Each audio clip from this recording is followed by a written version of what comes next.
你们走吧，我不想再见到你。生在什么门户，姓什么，全由不得我。可该走什么路，我想自己决定。这些孩子交给你，最少护送到大理边境野夫关。我大理铁骑奉朝廷之命，缉拿叛贼，违令者杀无赦。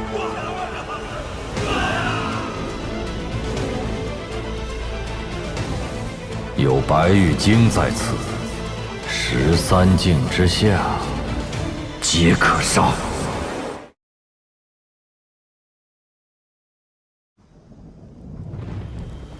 他们说这是教化，是引导向善，是大道之行。一群自命不凡的老不死，用他们那套陈腐的规矩，像塑造泥偶一样塑造我。他们让我诵读那些他们自己都未必明白的经义，要我压抑心中所有的情绪，磨偏我全部的棱角，变成一个所谓的人。一个符合他们三教理想的人，凭什么？就因我身为异类，因我血脉里带着不属于这个人间的东西，都是狗屁！什么狗屁教化，狗屁大道，全都是用来粉饰他们想掌控一切的野心。孽障，放肆！够了！这些因果还轮不到你管。出于私心，若他不逾越规矩，留他有何不可？这世间不该只有以强凌弱这一种道理。他跟那些人不一样，但我也不懂他，因为他，我才选择变成这样一个不伦不类的存在。陆老、栾巨子，准备的如何？目前白玉京的12楼飞剑，皆已关联整个大理气运。若是同时祭出，恐怕20年内都难再驱使。木儿，你随陆先生学习望气之术有一段时间了，能否探知那人的境界？感知还很模糊。陛下有些心急了，堪舆之学岂能一蹴而就？何况那人刻意隐藏修为，宋穆有所感知，已是出类拔萃。天赋远超同辈翘楚了。我儿子嘛，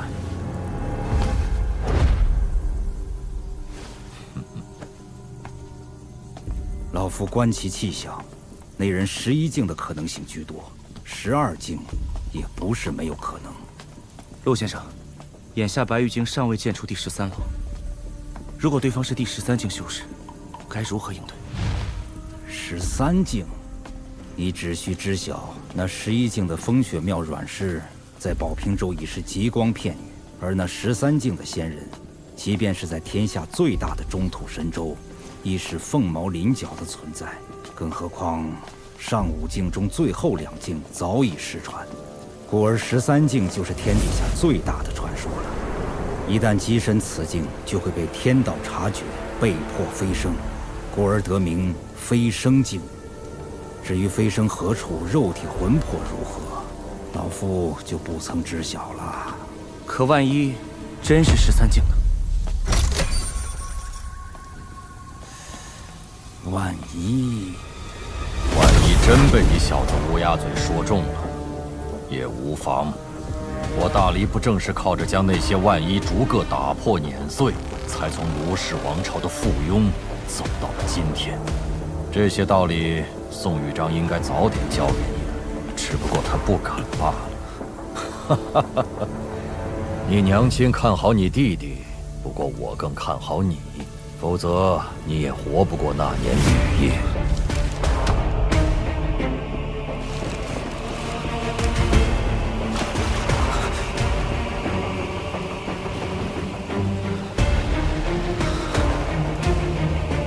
原来是你。至于那位齐先生，是我有愧，大理对不住他。可你是他的弟子，就很好。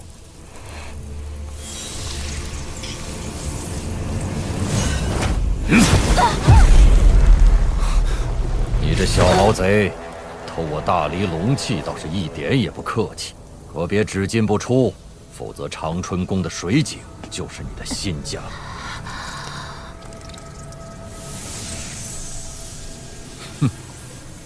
胆子这么小，当初还敢一次次跟齐先生发脾气。奴婢不敢。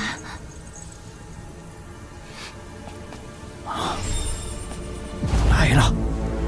面对围剿，不是逃跑，而是杀向京城。宋牧，该你出手了。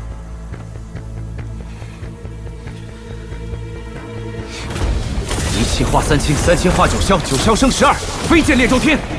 天火、地火、人火、劫火，四方五帝聚真气。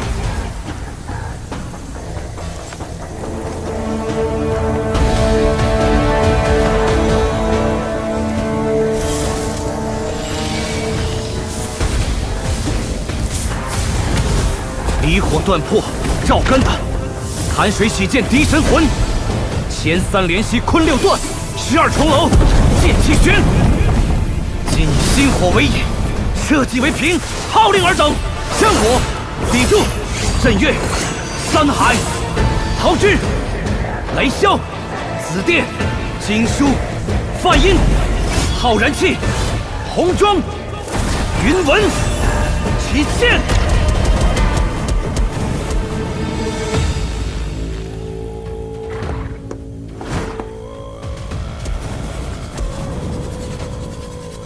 坐镇大离山河气运的12正神，我宋牧奉大离皇帝敕令，命你们结剑。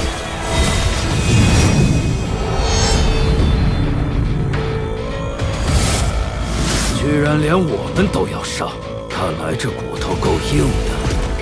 恐怕我们还不够数。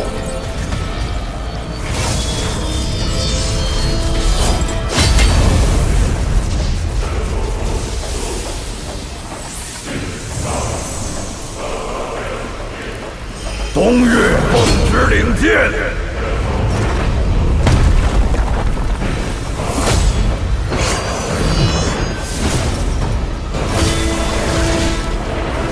中岳奉旨领剑，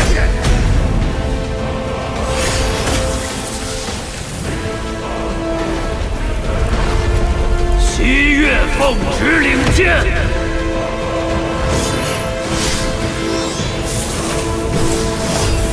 北岳奉旨领剑，南岳奉旨领剑。这可是立功的大好机会，绝不能让这贼人闯入京城。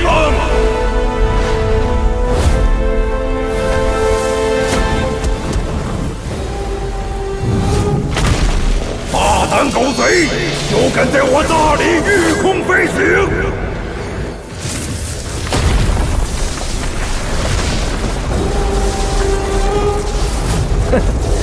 来势汹汹啊！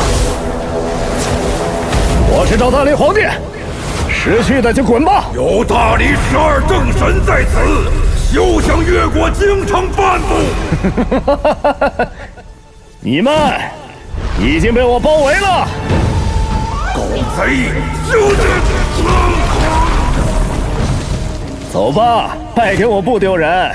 我大理东岳正神有不战之理。又是个呆子，给你机会你不中用啊！直接躺下不好？看个门儿，玩什么命啊？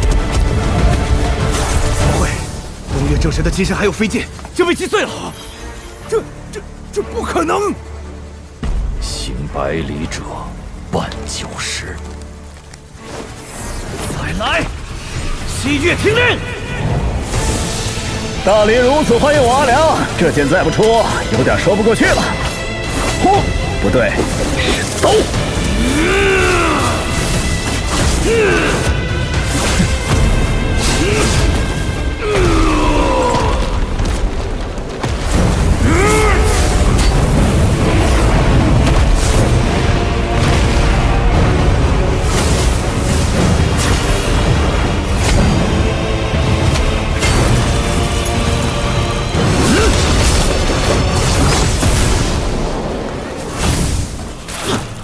老师，他到底是什么境界？10境、11境、12境。不可能！他已经是12境巅峰了。失算了，难道真是那13境的神仙？13境，栾巨子，13境。可是这大离不可败。狗贼休逃！山河炽烈，醉饮山河胆，一斩妖分空。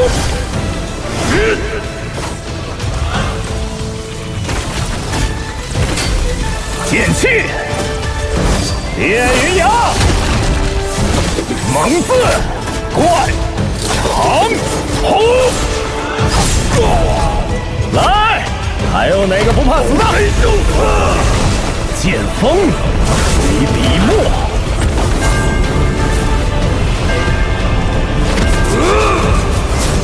万古整孤鸿。狗贼哪里跑？孽的，怎么不孽了？受死吧！都给我听好了，老子的是巨蟒。浩然，剑一出，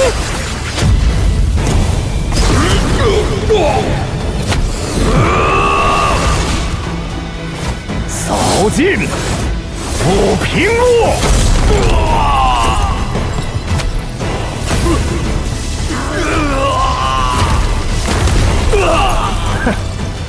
你们大理没几个能打的呀！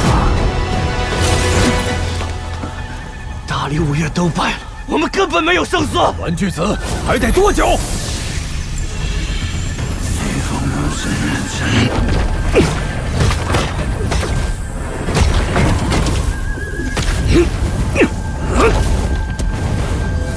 陛下，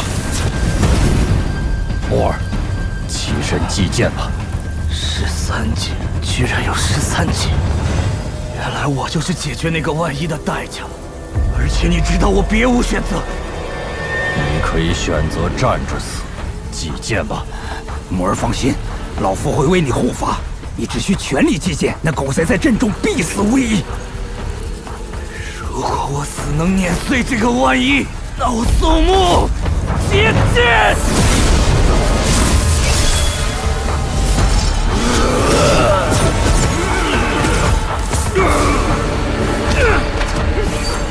击剑！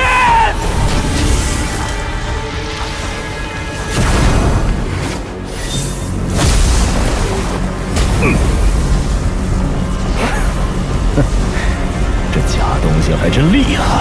去！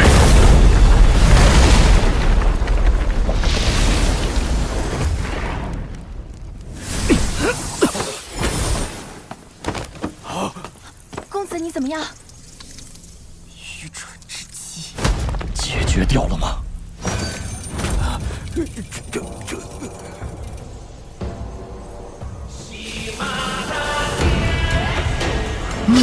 这刀还不错，但保平用还得放一放。大理，可要接好了！不好，冲白羽进去了，快拦下来！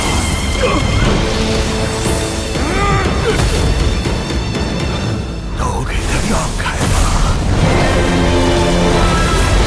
不可！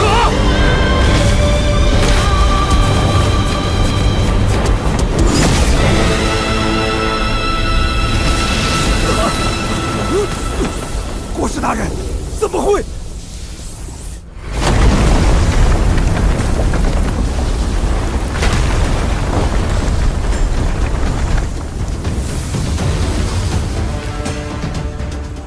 大的老的都快滚出来，老子赶时间。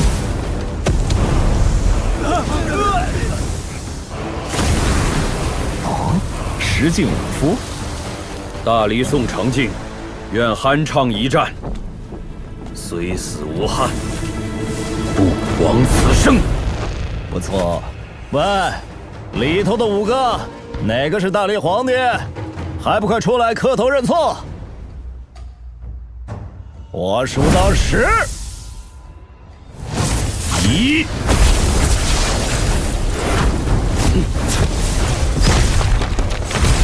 我有紫禁宗师的体魄，神仙刀也不过如此。怎么，这就有双手了？听说你扬言要单手锤杀齐景春，这剑气竟能直接震碎体内经络！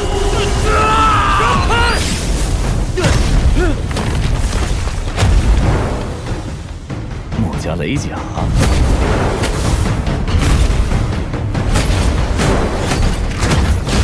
阿良前辈，能否就此收手？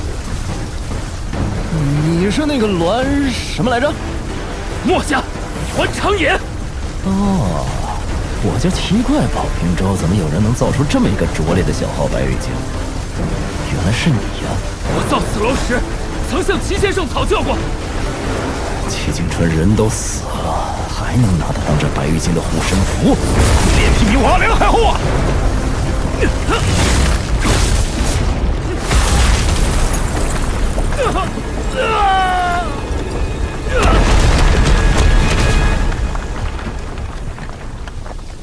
我跟前辈没法比。齐先生说起前辈时，也是前辈此时的表情。别以为你这缓兵之计我看不穿，我若再劈头，齐景春为大黎国运带来的裨益，我会全部收回来。多有得罪，大黎宋正纯见过阿良前辈。你就是大黎皇帝？行了，身为帝王还敢偷摸机身炼器，是实境修为，胆子不小。伸出头来，让我砍一刀。好，我死后只求前辈不要为难大黎。跟我谈条件？还没睡醒吗？陛下，胡兄，阿良，不可以杀他。崔禅，你这个不争气的王八蛋，还有脸来见我？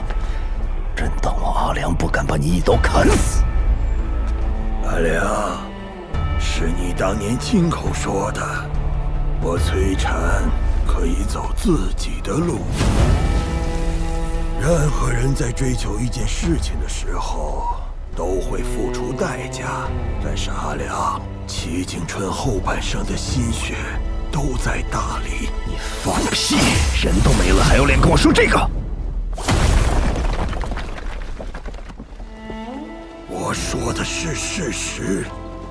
齐景春真的希望大黎能够走出一条不一样的路来，哪怕到最后他只有失望，你也不能否认齐景春选中的人依旧是大黎龙泉县的孩子。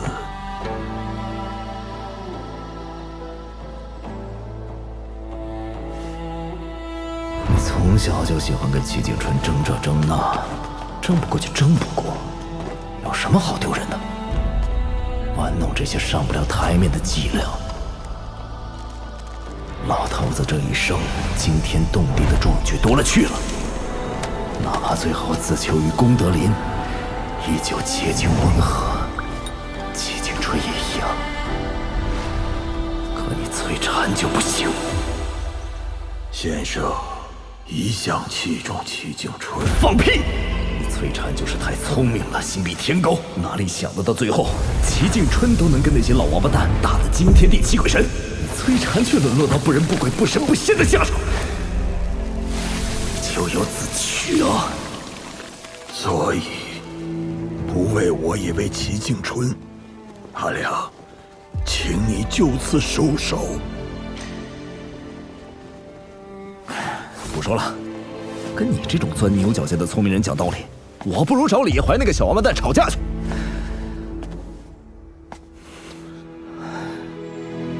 我最后一次见到老头子，他说你所追求的学问其实不错，但是做的不对。他最后还说，你的字帖写得真漂亮，早知道是这么个师徒反目的光景，当初就该多跟你讨几张。先生也觉得自己是有错的。老头子嘴上不认错，你们做学生弟子的蹭吃蹭喝那么多年，就不能揣着明白装糊涂？老头子的通天本事和为难之处，别人不知道，你崔禅还不知道。先生错了，先生的错，先生错了。大理皇帝，算你运气好。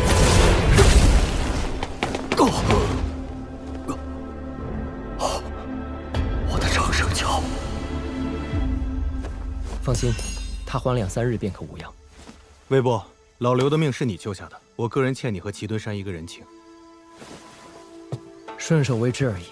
那位捞起你金身的少女转世，我会让长春宫倾力栽培。我会吩咐他们，返回大理京城的时候，先步行走过齐敦山，再与共背归。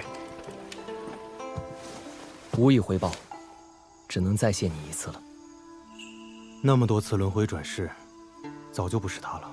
你为此耽搁了那么多年正道金身，如今还不愿意放下吗？既然拿得起，就没有放得下的道理。我不懂。我有一事很好奇，你身为京城守门人，先前为何不完整递出一剑，对付那个刀客阿辽？刀客，他可不是什么刀客，向他问剑我还差得远。我年少时之所以选择剑修这条路，就是因为他。我们宝平州是个与世隔绝的小地方，但你应该听说过，当年3死之争，有人仗剑硬闯2座儒教学宫，那人之后去往剑气长城，砥砺剑道100年，更是在那场决定人妖2族命运的13之争中，以一己之力扭转乾坤。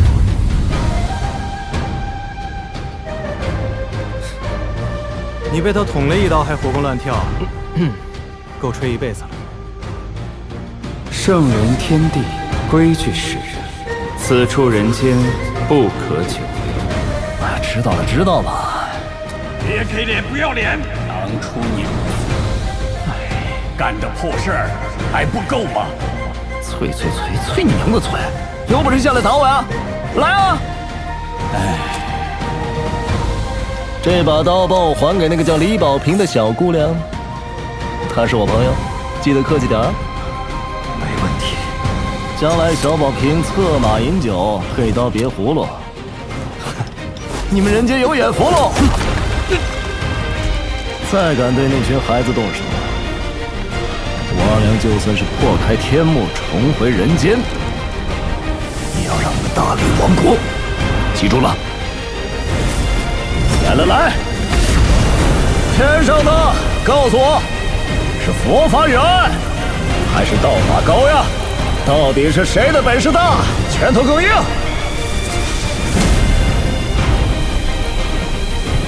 居然是13境巅峰，第14境。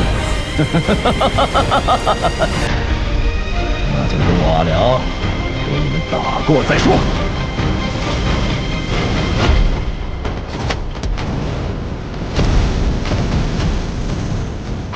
你总喜欢跟蝼蚁讲道理，这家伙就跟你不一样。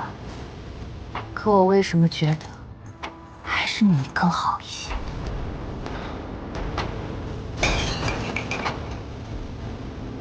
他可是阿良，天底下最潇洒的剑客。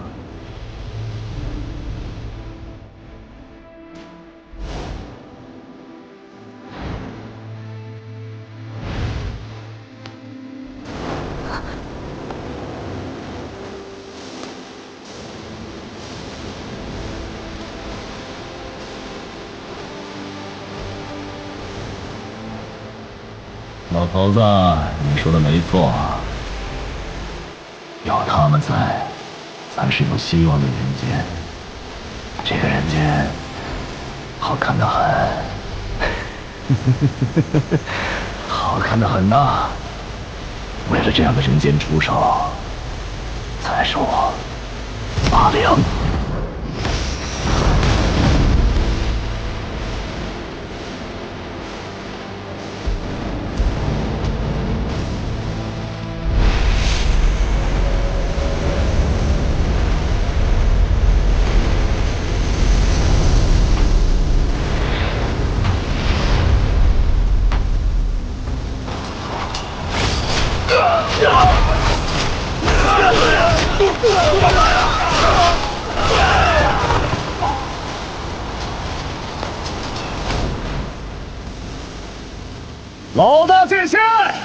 这是我梁宋建起长城的大礼，务必收下。朕曰：子殿，秦书，红妆，云门，浩然气。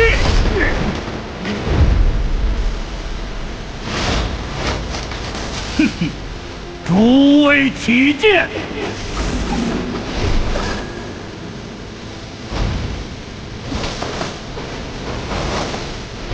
奉狗日的阿良！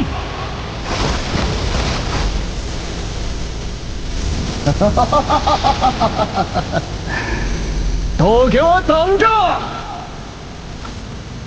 豪杰捉贼，剑修杀妖，随我一起干他！